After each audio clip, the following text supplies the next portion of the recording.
Education, experience, confidence, and experience. So how do these four nouns work together? Learning how to work with the kettlebell is education.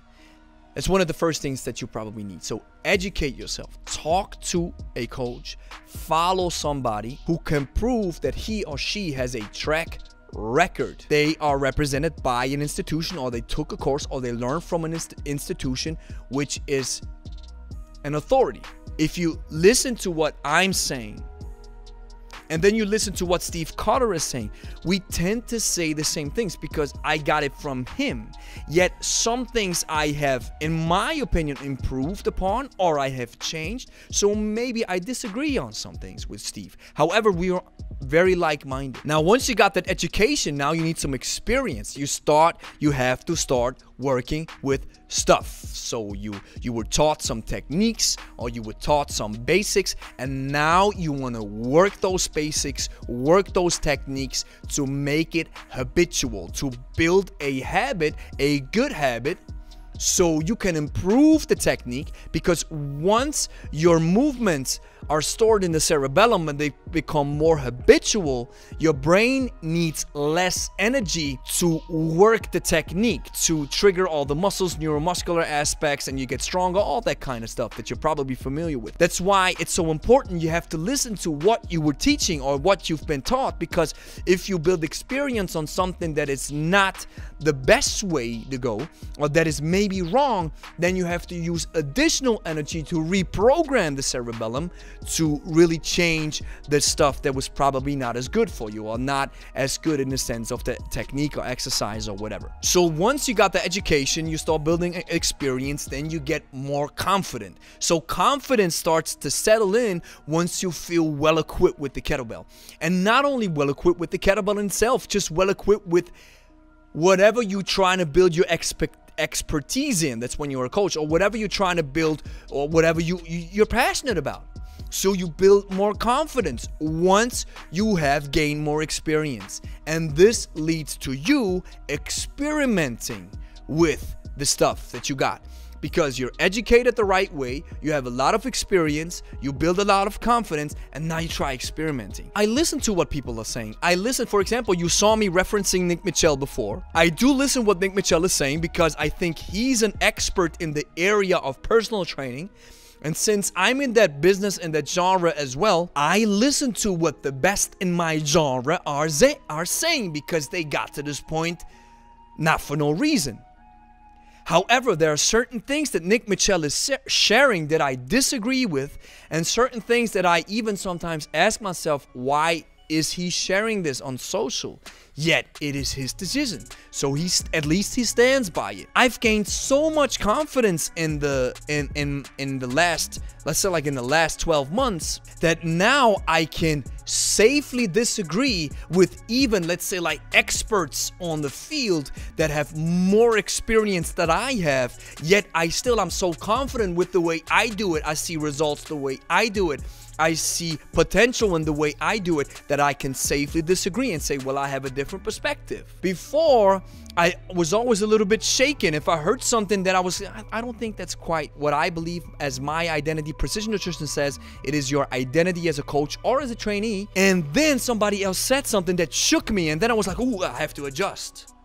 And now I'm like, well, I'm listening, but I'm entertaining the thought. I'm entertaining what was expressed. And just because I entertain a thought doesn't mean that I automatically accept it. So I got this comment where I want to apply this thinking or this philosophy that I just shared a few minutes ago. 2 things you should maybe improve, since I also follow Stephen Pavel and really appreciate the little details they mentioned. He says at a certain number, we're going to take a look at the video, but first we're going to talk about the comment.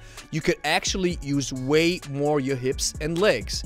Maybe it's a slow motion, but when you watch Steve and Pavel doing the swing, for example, they are extremely explosive in the hips and legs. And then at 0246, this looks a bit painful for the lower back. Anyway, I hope it's okay to give some critics and keep on. Cheers. And guys, this is very important. I'm always open to criticism.